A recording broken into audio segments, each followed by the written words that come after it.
அது மாகாண சபை தேர்தலில் பொதுமக்கள் வாக்களித்த காட்சிகளை உங்களுக்கு நாங்கள் வழங்கியிருந்தோம். இப்போது இந்த மாகாண சபை தேர்தல்களில் வேட்பாளர்கள் அதே போல அரசியல்வாதிகள் தங்களுடைய வாக்குகளை பதிவு செய்த காட்சிகளும் நியூஸ் ஃபர்ஸ்ட் கேமராக்களில் பதிவாகியிருந்தது.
இவ்வாறு தேர்தல் கள நிலவரங்களை நாங்கள் உங்களுக்கு இன்று காலை தொடக்கம் வழங்கியிருந்தோம்.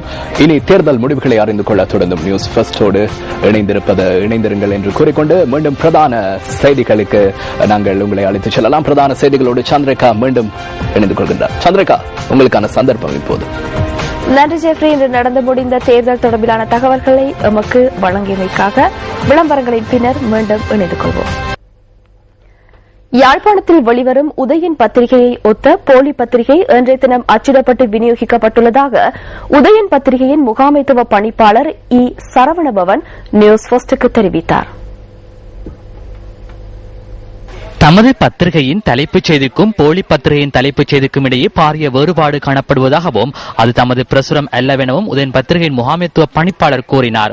போலி பத்திரிகை வெளியாகியுள்ள செய்தி தேர்தலுக்கு எதிரானவர்களின் செயற்பாடாக இருக்கக்கூடும் எனவும் இது மக்களை குழப்பும் ஒரு முயற்சி எனவும் அவர் சுட்டிக்காட்டினார்.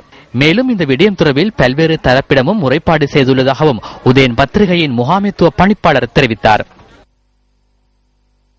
நான் இந்த தகவலை உதயன் பத்திரிகை உரிமையாளர் என்ற முறையில் நான் உங்களுக்கு அறிவிக்கின்றேன். இன்று வெளிவந்த எமது உதயன் பத்திரிகையின் தலைப்பு செய்தி உரிமையா சலுகையா வரலாற்று முடிவு என்பதுதான் எங்களுடைய பத்திரிகையின் தலையங்கம். இதற்கு அப்பால போலியாக ஒரு பத்திரிகையை நமக்கு எதிரானவர்கள் இந்த தேர்தலுக்கு எதிரானவர்கள் விடுத்திருக்கின்றார்கள். அரசுடன் இணைந்தார் வேட்பாளர் இணைந்து தேர்தலை புறக்கணிக்கிறது தமிழரசு கட்சி, சிந்தித்து வாக்களியுங்கள். இந்த செய்தி ஒன்று உண்மை இல்லை.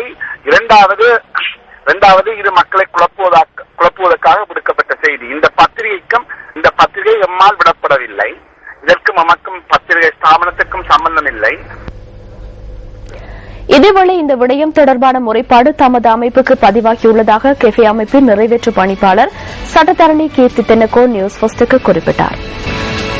பன்னிப்பிட்டிய ஸ்ரீ தேவராம விகாரைக்கு நேற்று மாலை சென்ற ஜனாதிபதி மத அனுஷ்டானங்களில் ஈடுபட்டார்.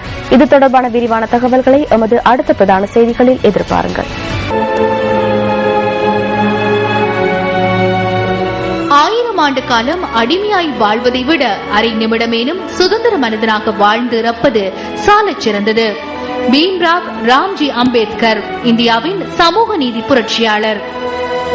உங்கள் மனம் கவர்ந்த பொன்மொழிகளை நியூஸ் ஃபர்ஸ்ட் சக்தி அறிஞர் வாக்கு பகுதிக்கு அனுப்பி வையுங்கள். மின்னஞ்சல் முகவரி newsfirst@maharaja.lk.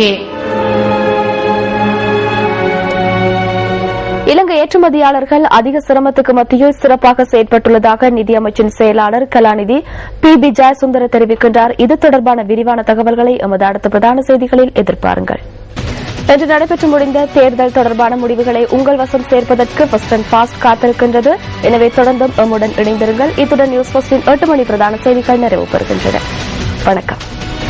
Hotline 0114-896-896 www.newsfirst.lk. Feedback at newsfirst.lk.